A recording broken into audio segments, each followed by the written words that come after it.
Brizaño, quien fue en el gobierno de la Revolución Ciudadana, ministro de Justicia y Derechos Humanos. Me refiero al doctor Gustavo Yalc. En una entrevista con Isenia Espinel de Radio Pichincha, sostuvo que el descalabro institucional que ahora mismo vive el Ecuador se da a partir del Trujillato, tomando en cuenta que el funcionamiento de la justicia es esencial para el goce de los derechos de los ciudadanos. En el día a día para el acceso a la justicia, Yalc dijo que la crisis tiene causas y responsables, que desde donde arranca la desinstitucionalización del país, el debilitamiento de la justicia y de las instituciones en general, es desde el Trujillato. Desde aquella malhadada consulta popular mañosa que sin controles constitucionales involucró en darle unos superpoderes desorbitantes y que incluso desbordaron lo que mandaba la misma consulta popular, en la que Trujillo y compañía se declararon asamblea constituyente, es decir, casi emperadores. Entonces comenzaron con la destrucción de las instituciones del país, incluso para beneplácito del crimen organizado, de las bandas delincuenciales, y toda esta debacle, desastre, hecatombe institucional lo hicieron con el único y principal e inequívoco objetivo de destruir a una tendencia política, es decir, a la revolución ciudadana. La Corte Constitucional hizo eso. ¿Con qué efecto? Que muchos de esos jueces destituidos en su momento por beneficiar a bandas criminales y al crimen organizado retornaron a la función judicial, incluso con indemnizaciones.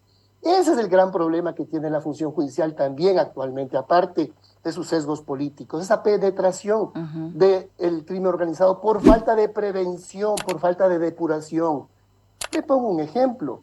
El caso de Rasquiña, que fue liberado contra toda norma, lo hizo un juez que fue en su momento destituido por error inexcusable y negligencia manifiesta, pero que gracias al Trujillato volvió a la función judicial y se volvió a dedicar a esas malas andanzas, por ejemplo, a dejar en libertad a Rasquiña. Hoy por hoy, en el caso Metástasis, hay varios fiscales o jueces también que fueron en su momento destituidos por el Consejo de la Judicatura que presidí en su momento y que fueron devueltos a la función judicial y que ahora están involucrados en el caso Metástasis, algunos de ellos.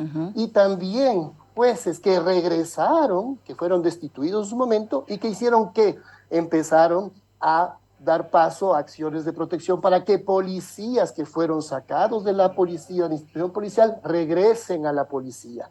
Policías que habían salido de la institución policial justamente porque no habían pasado por pruebas de confianza, polígrafos y había vinculaciones y basamento administrativo para que salgan de la institución policial. Pues esos regresaron.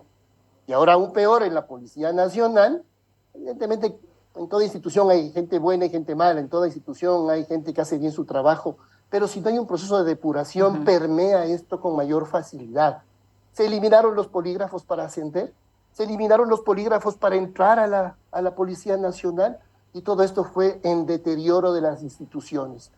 Y al final del día la factura la paga el pueblo ecuatoriano, porque el Estado deja de cumplir su principal función, Liceña, que es darle garantía a los ciudadanos para que tengan seguridad, para que salgan a la calle sin temor. Hoy se ha convertido un derecho esencial y básico, que es la seguridad, en un anhelo de los ciudadanos. Así es. El poder tomar un bus interprovincial y desplazarse a visitar a sus familias en otra provincia sin que les pase nada, les asalten o les maten, se ha convertido en un anhelo de los ciudadanos cuando es un derecho básico. El poder salir a la calle sin temor, tomar un bus interprovincial, ir al espacio público sin temores. Y esto es la obligación central del Estado. Y el gobierno tiene la obligación de prevenir el delito. Esa es su obligación principal. No el tema solamente de sancionar el delito, sino de prevenirlo.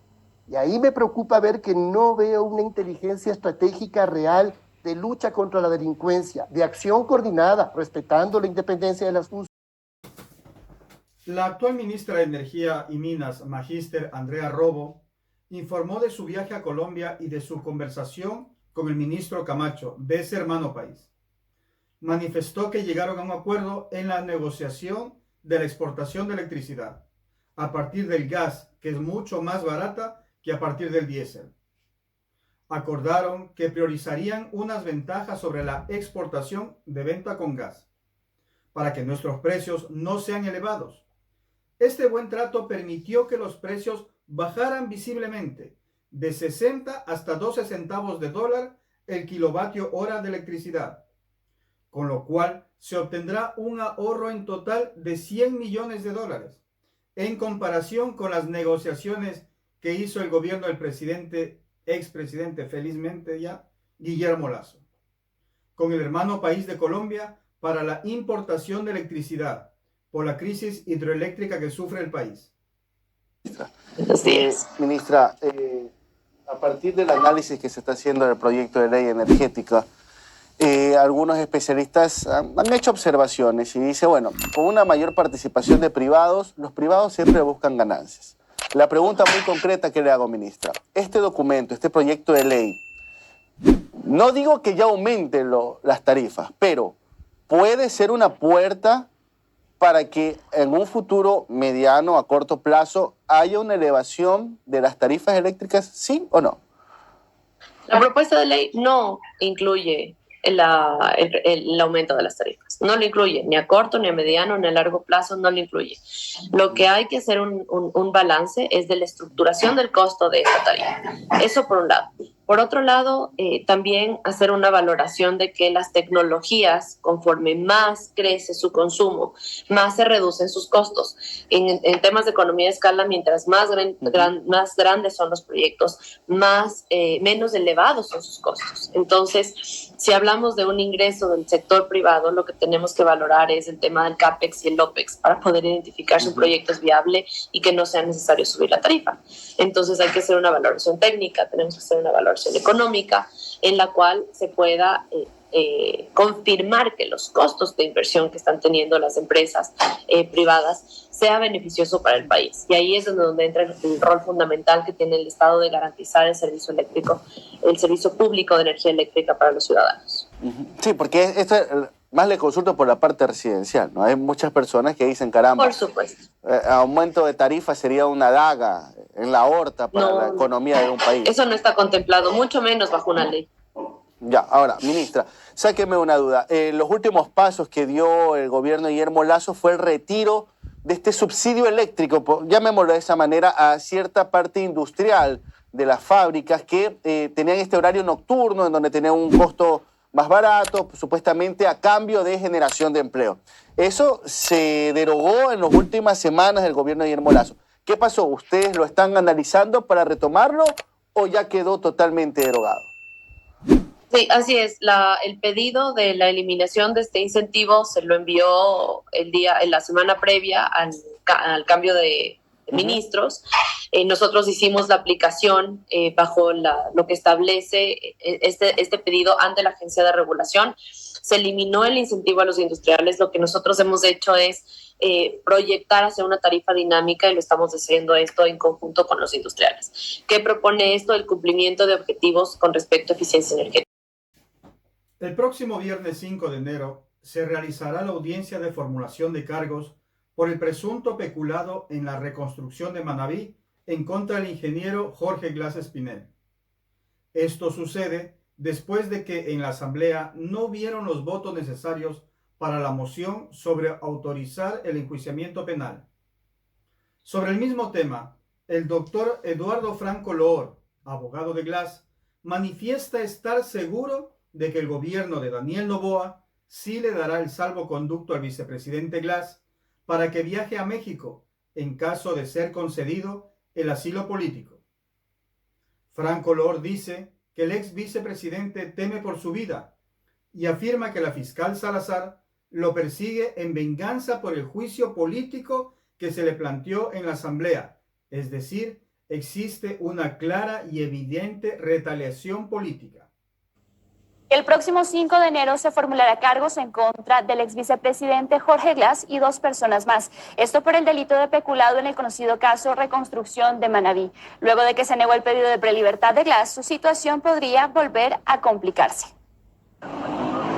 La Embajada de México en Ecuador se ha convertido en el medio de evasión de la justicia para el ex vicepresidente Jorge Glass. Luego de que este jueves la jueza de la Unidad Especializada en Garantías Penitenciarias de Quito, Melissa Muñoz, le negó el beneficio penitenciario de la prelibertad, su situación podría agravarse. Aunque actualmente cuenta con la libertad provisional, el próximo 5 de enero, dependiendo de lo que solicite Fiscalía, se podría dictar prisión preventiva en su contra para garantizar su comparecencia en el conocido caso Reconstrucción de Manabí. Yo espero que el día viernes 5 de enero el juez nacional, en virtud de que no hay la autorización que él pedía, pueda declarar nulo el acto y no iniciar la instrucción fiscal. Lo cierto es que aunque se dicte esta medida cautelar, Glass permanece como huésped en la sede diplomática. Esto a pesar de que la formulación de cargos se solicitó el 1 de junio de este año. Tras varios diferimientos se debía instalar el 29 de noviembre, pero previo a hacerlo, el juez nacional Luis Rivera decidió que primero se debía consultar a la Asamblea si se lo podía o no enjuiciar. El juez Rivera se constituyó en abogado del señor Glass.